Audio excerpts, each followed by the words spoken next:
Hello friend, જય શ્રી કૃષ્ણ।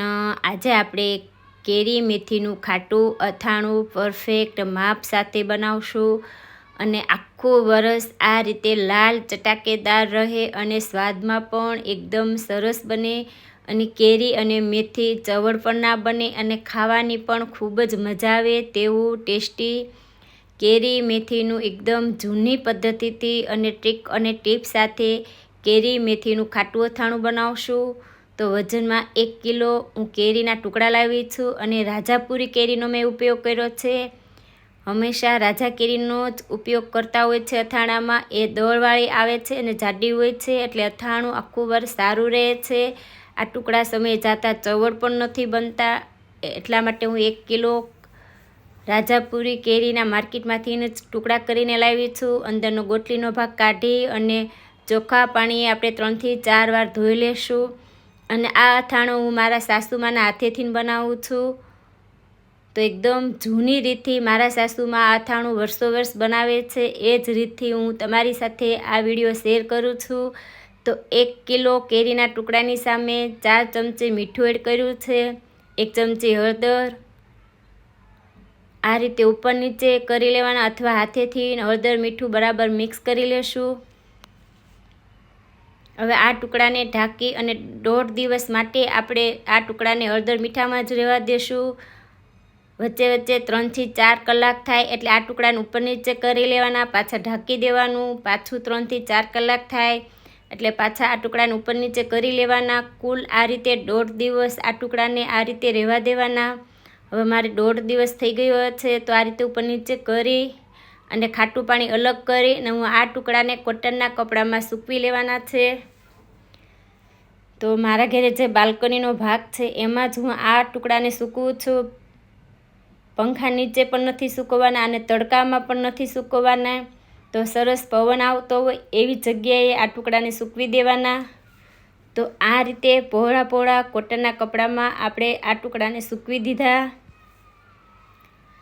હવે જે આ કેરીનું ખાટું પાણી છે આપણે મેથી પલાળવામાં ઉપયોગમાં લેશું। વજનમાં 300 ગ્રામ મેં મેથી લીધી છે। તો જે મેથી મોટી આવે છે એ લેવાની। જેમ મેથીની સાઈઝ મોટી હશે એમ મેથી ખાવાની ખૂબ જ મજા આવશે। તો મેથીને નોર્મલ પાણીમાં જ આપણે પલાળીને 5 કલાક માટે રહેવા દેશું। હવે આપણે કુરિયાનું માપ જોઈ લઈએ। તો 2 ચમચી મેં સ્ટ્રોંગ હિંગ આવે છે એ લીધી છે। ફરતા 10 ગ્રામ રાઈના કુરિયા, 10 ગ્રામ ધાણાના કુરિયા, 100 ગ્રામ મેથીના કુરિયા। તો 1 કિલો કેરી હોય તો 100 ગ્રામ મેથીના કુરિયા લેવાના। તો આ માપ આપણું એકદમ પરફેક્ટ છે।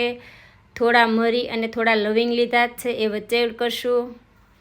1 લીટર મેં તેલ ગરમ કરવા મૂક્યું છે। હવે આ તેલ ગરમ થયું છે કે નહીં એમ ચેક કરવા આપણે 1 મરીનો દાણો એડ કરશું અને સિંગ તેલનો જ ઉપયોગ કરવાનો છે। ગુજરાતીઓ સિંગ તેલનો જ ઉપયોગ કરતા હોય છે અથાણામાં।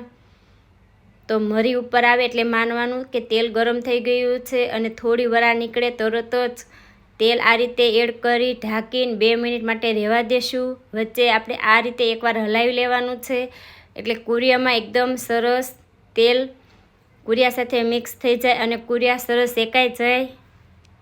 વધારે પડતું તેલ પણ ગરમ થવા દેવાનું નથી, ધુમાડા નીકળે એવું નહીં, પણ ફક્ત મરીનો દાણો ઉપર આવે એ જ રીતે તેલ ગરમ કરી અને આપણે એડ કર્યું છે। હવે જે જાડું મીઠું આવે છે મેં 1 વાટકી એમ જાડું મીઠું લીધું છે। આ મીઠુંને આપણે શેકીને લેશું। તો 2 મિનિટ માટે આ મીઠાને આપણે શેકીને ઉપયોગમાં કરશું અથાણામાં। હંમેશા મીઠું શેકીને લેવાનું એટલે જે પાણીનો ભાગ છે એ બધો જ બળી જશે અને અથાણું આખું વર્ષ તમારું સારું રહેશે। તો મીઠું શેકીને ઠંડુ થાય એટલે મિક્સર જારમાં આપણે એમનો પાવડર તૈયાર કરી લેશું। હવે આ કુરિયા એકદમ ઠંડા થઈ ગયા છે, બાકીના મસાલા હવે એડ કરશું। તો 2 થી 3 ચમચી જેટલી મેં હળદર એડ કરી છે અને આ 1 વાટકી મીઠું છે એમાંથી હું 3 થી 4 ચમચી જેટલું અત્યારે મીઠું એડ કરું છું। બાકીનું 1 ચમચી મીઠું મેં રાખ્યું છે, પાછળથી જરૂર હશે તો એડ કરીશ। વજનમાં 150 ગ્રામ મેં લાલ મરચું લીધું છે, 100 ગ્રામ મરચું તીખું અને 50 ગ્રામ કાશ્મીરી મરચું, એમ બંને મિક્સ કરી અને 150 ગ્રામ મેં મરચું લીધું છે। તો તીખું મરચું હશે તો સ્વાદ એકદમ સરસ આવશે, અને કાશ્મીરી મરચું હશે તો કલર એકદમ સરસ આવશે. તો તીખું અને મોળું એ રીતે મેં મિક્સ કરીને મરચુંનો ઉપયોગ કર્યો છે.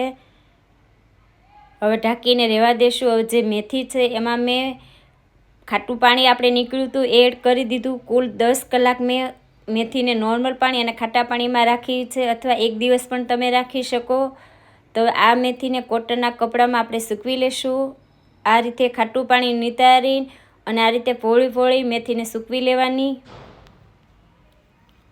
તો આ મેથીને વધારે પડતી નથી સૂકવવાની, ફક્ત પાણી સુકાઈ જાય એ જ રીતે સૂકવી લેશું. હવે આપણે કેરીને ચેક કરી લેશું. તો આ રીતને દબાવતા પાણીનો ભાગ બિલકુલ ના નીકળે એટલે માનવાનું કે કેરી સુકાઈ ગઈ છે. અને આપણે 24 કલાક માટે આ કેરીના ટુકડાને મેં સૂકવી લીધા છે. આજે કાઢ્યા તો બીજા દિવસે જે સમયે કાઢ્યા હોય ત્યાં સુધીમાં કેરીના ટુકડા સુકાઈ જશે. 24 કલાકમાં કેરીના ટુકડા એકદમ સરસ સુકાઈ ગયા. અને આપણે જે હવે જ વઘાર્યો તો એ પણ આપણો બરાબર મિક્સ થઈ ગયો છે અને સરસ કલર પણ આવ્યો છે. તો હવે આ સંભારમાં આપણે સૂકવેલી મેથી અને આ કેરીના ટુકડા એડ કરશું. બરાબર મિક્સ કરી લેશું. આ રીતે બરાબર મિક્સ કરી અને આ થાણાને આપણે ઢાંકીને 1 દિવસ માટે બહાર જ રાખવાનું છે. તો આ રીતે 1 દિવસ આપણે બહાર રાખશું એટલે બીજે દિવસે આપણે ખ્યાલ આવે કે આ થાણામાં મરચું અથવા મીઠું એડ કરવા હોય તો આપણે બીજે દિવસે એડ કરી શકીએ. તો મેં બહાર 1 દિવસ માટે રાખ્યું છે. બરાબર મિક્સ કરી લેશું. તો જે આપણે મીઠું વધ્યું હતું 1 ચમચી એ પણ મેં એડ કરી દીધું, એટલે 1 વાટકી મેં મીઠાનો ઉપયોગ કર્યો. તો તમે જોઈ શકો છો કે કેરી અને મેથી એકદમ સરસ મિક્સ થઈ ગયા સંભાર સાથે. તો હવે આપણે બોટલમાં ભરશું. કોઈ પણ બોટલમાં અથાણું ભરીએ ત્યારે બોટલ સરસ સાફ કરી તપાવીને પછી ભરવાનું, કેમ કે આ અથાણું આપણે આખું વર્ષ રાખતા હોઈએ છીએ એટલે બોટલને તપાવીને પછી ઉપયોગમાં લેવાની. તો આ રીતે મેં બધું જ અથાણું ભરી લીધું. અને હવે આપણે થોડું તેલ એડ કરશું, પણ તેલ ગરમ કરી અને એકદમ ઠંડુ થઈ જાય પછી જ ઉપયોગમાં લેવાનું છે.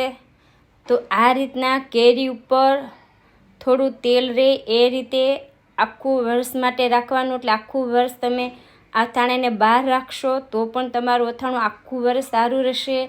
તો એકદમ લાલ ચટાકેદાર કેરી મેથીનું એકદમ ટેસ્ટી એવું આપણું અથાણું બનીને તૈયાર છે. તો આ રીતના બોટલ પેક કરી કોટનનું કપડું ઉપર ઢાંકી અને પેક કરી અને આખું વર્ષ તમારું અથાણું સારું રહે તેવો આ વિડીયો મેં તમારી સાથે શેર કર્યો છે.